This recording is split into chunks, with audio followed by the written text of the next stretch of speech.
I'm going to break in here really quickly to talk about our sponsor. I know you've heard me mention Anchor.fm before. It's by far the easiest way to make a podcast. Let me explain really quickly. It's free. You don't have to have any experience in advance to do it. There's creation tools that allow you to record and edit your podcast right from your phone or computer. They're going to distribute your podcast for you so it can be heard on Spotify, Apple Podcasts, many other more, Google Podcasts, pretty much any place you can look for a podcast. And you can even make money from your podcast with no minimum listenership. It is everything you need to make a podcast in one place. So what are you waiting for? Go download the free Anchor app on the App Store or go to anchor.fm to get started.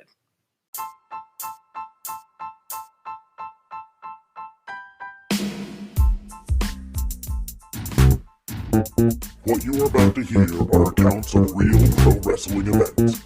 Some names, mostly ours, have been changed to protect the innocent. Welcome to Snap Judgments.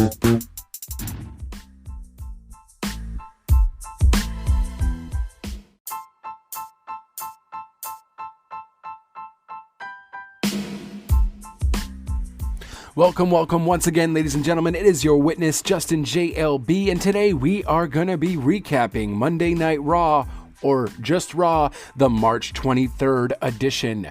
Before I do get to that, I just would like to let you know that Raw & Order WBU is part of the Tatnus Co. podcast network.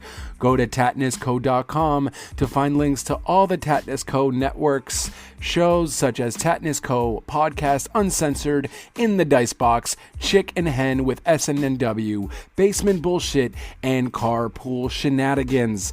Of course, we are also there, Raw & Order WBU, so please check them out.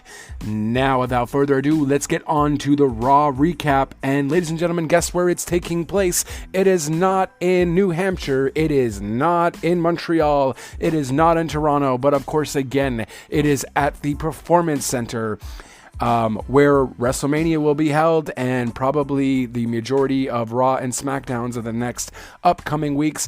But let's get to the show, shall we?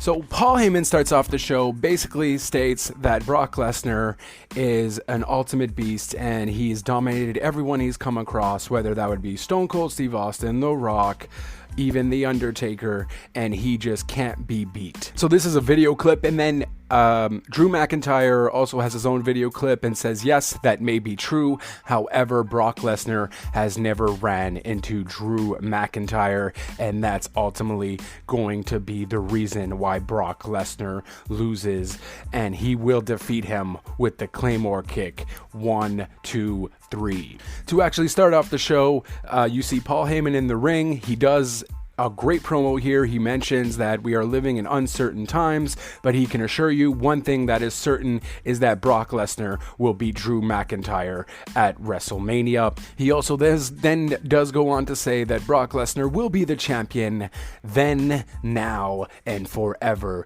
basically playing off the WWE's tagline of the wrestling entertainment business. Great promo as usual. Paul Heyman does what he does, and he does it perfectly.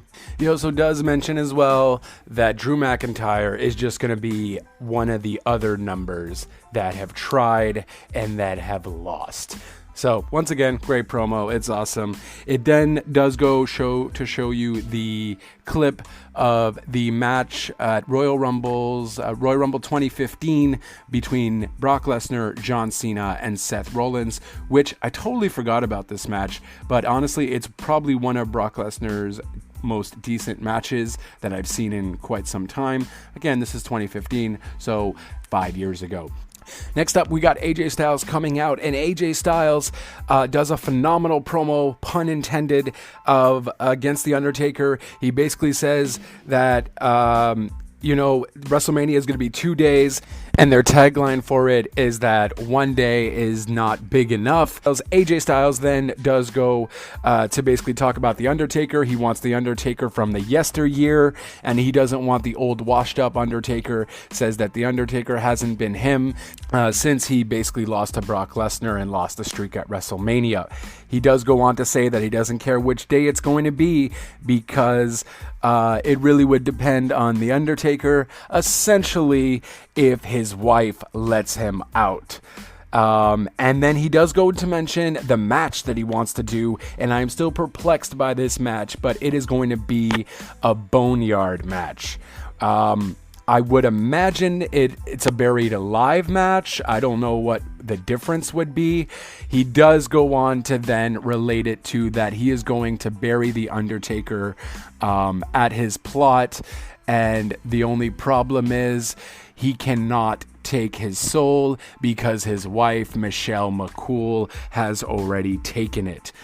Now, I don't know about you, this is a great promo, but at the same time, I'm just loving all these promos that are happening at the Performance Center. I feel that they are so impactful and they're so good. Edge's promo last week was off the chain, was amazing. It connected with me. I felt the emotion. So AJ Styles is just phenomenal at his promos anyways. But yeah, AJ definitely had a lot more burns from Michelle McCool this week.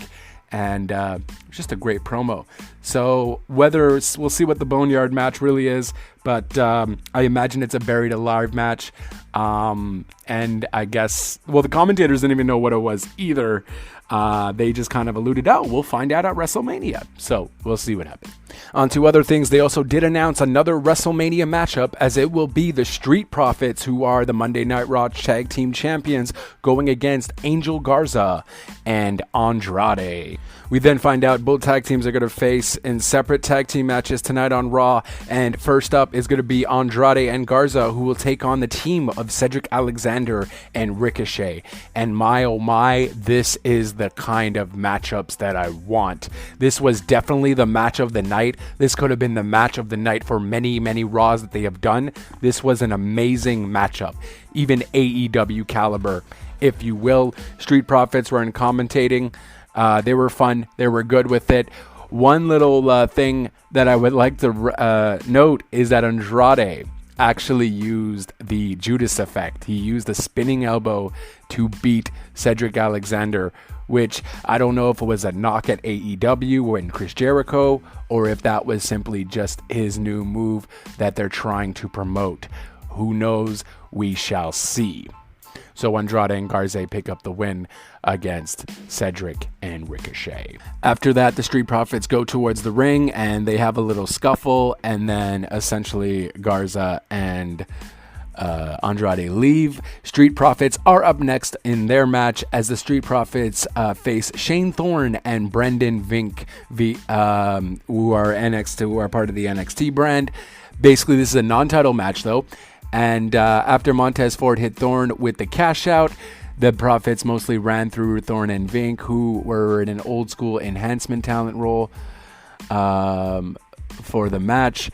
It definitely wasn't, Garza Andrade versus Cedric and Ricochet. This match was subpar. I give the Andrade match like an A, and this is like a C. So that happened there. Yeah, so I guess we had to cool down from I really enjoyed the Andrade and Garza match. Amazing. So next up, we got Shayna Baszler, who's in the ring. She's being interviewed for basically her match with Becky Lynch at WrestleMania. Baszler said she wants to take the Raw Women's title from Becky Lynch at WrestleMania because she loves to destroy, and taking the title would destroy Becky Lynch. At that point, Lynch slid into the ring and blasted Baszler in the back with a chair shot. She hit her once again, and before smiling and walking to the back. It was done good. It was great. Shayna Baszler still looks like this monster who just wants to destroy everything. It was set. The interviewer, is it Chuck? I believe it's Chuck. The interviewer, I always mess up her name. The interviewer looked scared, and Shayna Baszler played off that. It was really, really well done. After that, we have a jobber match, because it was just nothing. Aleister Black went up against Leon Ruff. No idea. But one thing to point out for this match is that Aleister Black will actually be facing Bobby Lashley also at WrestleMania. So 2 matches were announced for WrestleMania tonight on Raw. So basically with this match, Aleister Black just sits on the ring. Leon Ruff is waiting for him. He's like, what's kind of going on? He tries to kick Aleister Black. Aleister Black moves away, counters, and then hits him with his finisher, of course, the Black Mass. So that was done. That was finito. After that, we have Kevin Owens and Seth Rollins cut a dueling promo. Owens said he heard Rollins was in the building and wanted an answer to his WrestleMania challenge made last week on Raw. Rollins came to the ring and said a match at the Performance Center was not a home field advantage for Owens. Rollins said that the building was built on the sacrifice and success because he came up through FCW, not the Performance Center. Rollins, after taking credit for NXT and the women's evolution, pointed out his WrestleMania resume strengths against Owens lack the same level of success. Under pressure, I become God, Rollins said, effectively accepting Owens' challenge. And another just amazing promo. He basically said, you know what, Rollins, not only did he say that, but he also did mention WrestleMania. He couldn't even beat him at his worst. And at WrestleMania, he's at his best, so he doesn't have a chance. It was just spot on. Absolutely great promo. Loving these promos once again. Great promo. I give this promo an A. I felt it. It was amazing. After that, we see Charlotte Flair. Video first, before we see Charlotte Flair's interview backstage. We see a recap, or the entire match rather, of Charlotte Flair versus Asuka. And this is where Charlotte Flair broke Asuka's winning streak and to retain the SmackDown Women's Championship. After the match, which by the way you should also watch, it was a really, really good match. Charlotte Flair was interviewed backstage after her 2018 WrestleMania match. She invited WrestleMania 36 opponent Rhea Ripley to rewatch more of her matches to learn her thing or two before the two clash for Ripley's NXT Women's Championship. One thing that she amazingly noted, she noted that in WrestleMania 32, she was the one to finish off the Women's Diva Championship and it's become the Women's Championship. She was also one of the first women to headline WrestleMania. And at WrestleMania 36, she is going to be the first woman to take the NXT Championship at WrestleMania. So she has a lot of accolades under her belt. She's definitely has done it all. The only thing I wish she would have said is when she had won the Women's Championship, she should have done like I won the Women's Championship. But maybe that would have sounded too cheesy, and I'm just a cheeseball, and that's why I would have liked it. But either way, another great promo from one of the greatest of all time. Woo. In terms of being chronological here, I do want to also note that they did show R-Truth winning back the 24/7 championship against Moss Riddick. They had showed the clip that R-Truth and WWE posted on Twitter of basically Riddick Moss going for a jog, and then a referee kind of steps out of a car and he's like, what's going on? R-Truth then rolls him up, pins him 1, 2, 3 to be your 24/7 champion. And this would make him the 35th champion of the world of the 24/7, 365-day European champion, as R-Truth likes to say. And the commentators mentioned they think he's been champion 35 times. I don't think it's that much, a little over-exaggerated, but, it's getting up there. So it's definitely something like that. And to end the night, we have Randy Orton coming out to talk about his matchup with Edge and cutting off a really amazing promo here as well. Orton said that he has done some things and said some things that have been misunderstood in recent weeks with his attack on Edge, and that following his attack on Beth Phoenix, Orton would like to apologize. He said 3 weeks ago he lied when he said Edge was a junkie for the roar of the crowd. Adam Copeland is a junkie for Edge, so he is a junkie for his own ego. Orton said he has more grit than anyone on the company and pointed out that Edge would have done everything Orton would have done in his career, including joining the Evolution. Orton again said everything that he has done to Edge was done out of love for Edge and his family. You want Randy Orton in a last man standing match at WrestleMania? Edge, you may be writing the story, but at WrestleMania, I'm going to write the last chapter and end it. I accept. And then Raw goes off the air. Absolutely amazing. Great promo. I just love all of the promo work on this Raw. And to be honest with you, it was a really great Raw. It was not a lot of matches, so that we're missing, but the tag team match with Andrade and Garza versus Cedric and Ricochet, absolutely amazing.